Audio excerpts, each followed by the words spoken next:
Lord is with you. And also with you. A reading from the Holy Gospel according to Matthew. Glory to the Lord. Jesus said to the disciples, "You have heard the commandment, an eye for an eye and a tooth for a tooth. But what I say to you is this, do not resist an evil person. When someone strikes you on the right cheek, turn and offer the other. If anyone wants to sue you for your shirt, hand over your coat as well.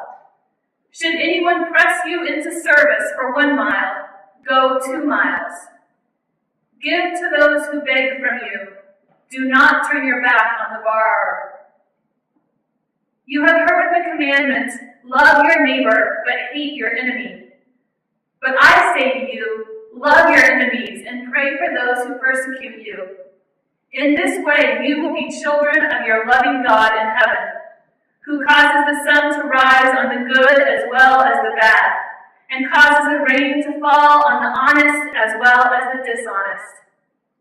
For if you love those who love you, what right do you have to claim any credit?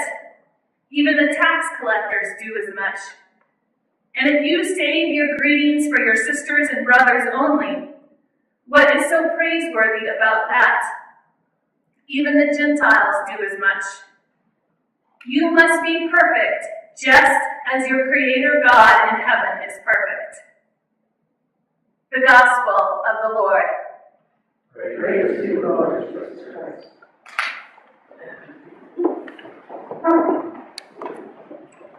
So today we're talking about being perfect.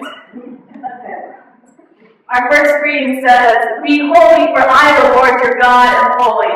And our gospel says, "Be perfect, just as your heavenly Creator is perfect." And this week I was trying to think of examples of, being imperfect and being in an imperfect world, but I think we just kind of need to look at the last 24 hours and know what imperfection feels like. Anyone else that spent a good hour trying to get their car to a parking place last night knows what imperfection and impatience feels like.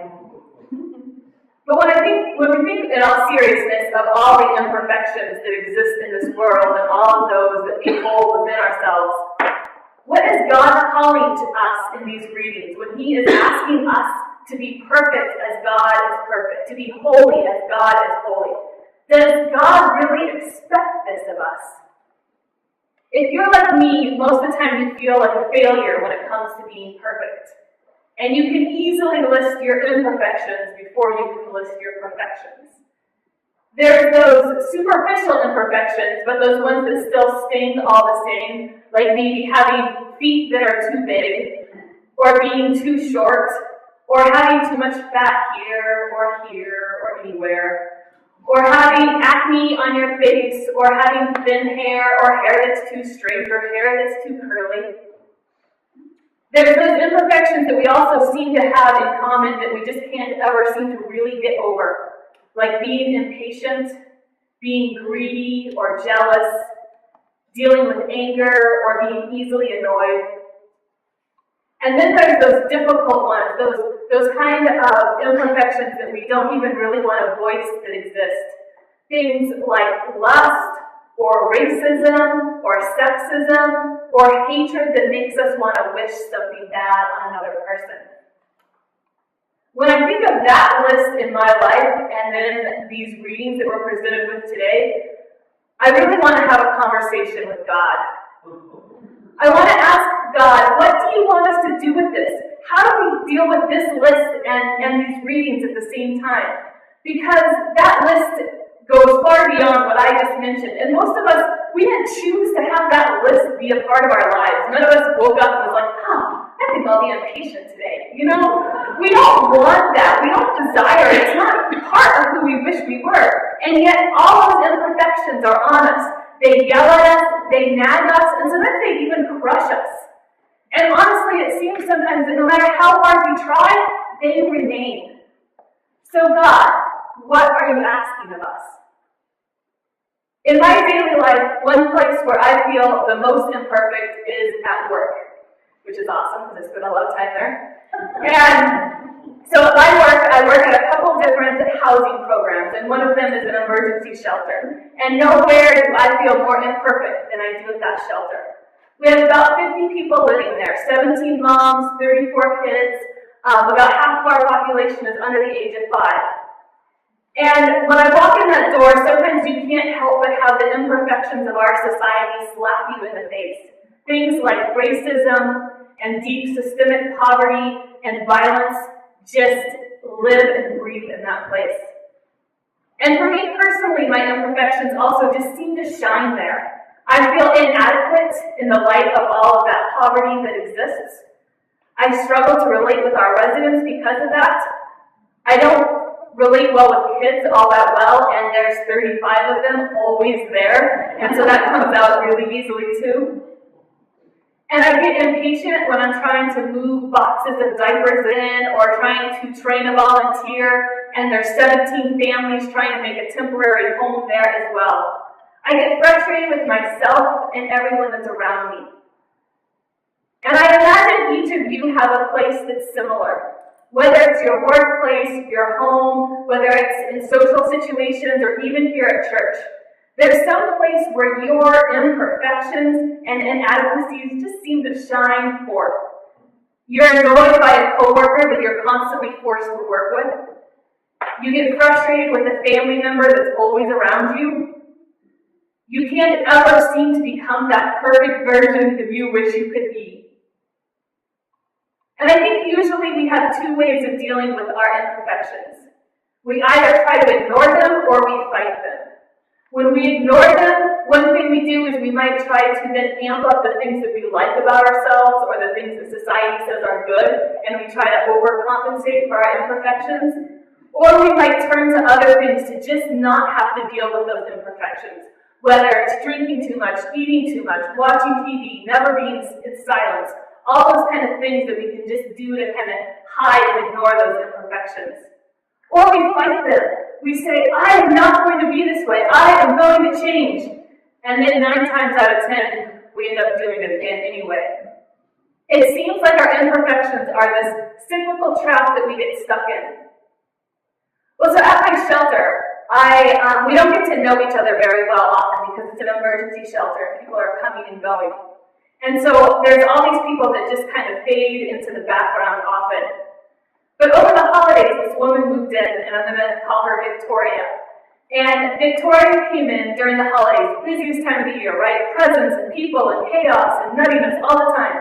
And she comes up to me, and she says, hi, my name is Victoria, what's yours? I tell her my name's Corinne. She says, it's so nice to meet you, I just moved in. And that is very rare. That just doesn't happen. We're too busy and there's too much chaos and too much stress.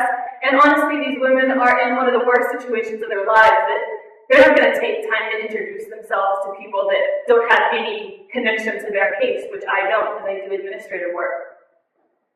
So I met her and she kind of quickly faded back into the background for me, into the blur of all that chaos. But every single time I walked into that shelter for the next 6 weeks while she lived with us, she said, good morning, Corinne, how are you? And not only did she take the time to look me in the eyes and recognize my presence, she was one of those kind of people that demands presence. Like, not in a bad way, but you just knew when Victoria was in a room. She had a presence, like a beautiful presence about her. And I know it might not look like it on the surface, but I would argue when we're talking about the kind of perfection that God is calling us to, I think it's a lot more about how Victoria lives every single day of her life than that long list of imperfections that we all carry with us. In our second reading today, we hear these words, sisters and brothers, do you not know that you're the temple of God, that the Spirit of God dwells within you? And at the end we hear this, all belongs to you, and you to Christ, and Christ to God. Those are some powerful words.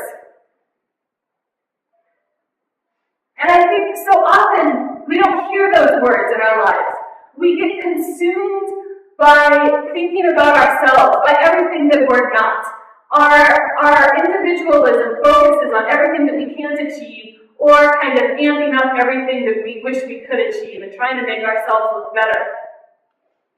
And I think what we're called to in the light of those readings is not perfectionism. And I think that list of all our imperfections and trying to conquer those, that's about perfectionism. And that's not what perfection in God's eyes is. Perfectionism is all about ourselves. It's constantly counting our failures and successes, constantly fighting with ourselves and with others to see who can come out on top. And we cope by either ignoring our imperfections or fighting hard against them. But on the other hand, being perfect, I think, is entirely different. It has little to do with what we can or cannot do or how long that list is. And it has everything to do with living into our full identity as the temple of God, as beings that the Spirit of God dwells within. I think Victoria was perfect. She was homeless. She couldn't provide a space for her child other than a twin bed that they both shared in our shelter. She had nothing. And yet every single day, she held herself with that kind of perfection. She knew in some way, I think, what she was about, that she was this beautiful being that carried God within her. And she recognized each other person that she interacted with as that same special being. She looked at me every day, despite all the chaos in her life, and said, "Hi, Corinne, how are you?" And that was a huge deal. That was perfection. I think today, or this week, going into this week, I want to challenge us to stop being perfect. To quit thinking about that long list of things that you are inadequate about, those things that you just can't ever seem to really achieve. Just let them go for a week. And if that seems scary, do it for a day, and all those imperfections will be back tomorrow, so don't worry, they'll be there. And just let go of all of those, and instead, every day, try to just believe these two things. That you are the temple of God, and that every single person that crosses your path is the temple of God. This week, try to imagine the most beautiful, ancient cathedral that you could think of. Imagine the massive height of it, the weight of the stone that built it, the careful architecture that sustains it, the gold and holy ancient artifacts within it. They have been venerated by thousands and thousands over thousands of years. Think of the people that have pilgrimaged there, that just go there to stand within its gorgeous walls. Imagine that cathedral and know this one truth. Both you and the person sitting next to you are more sacred, more holy, more pleasing to God than everything that one cathedral or every cathedral in the world contains. Sisters and brothers, we are the temple of God. The Spirit of God dwells within us. Let us go and act accordingly.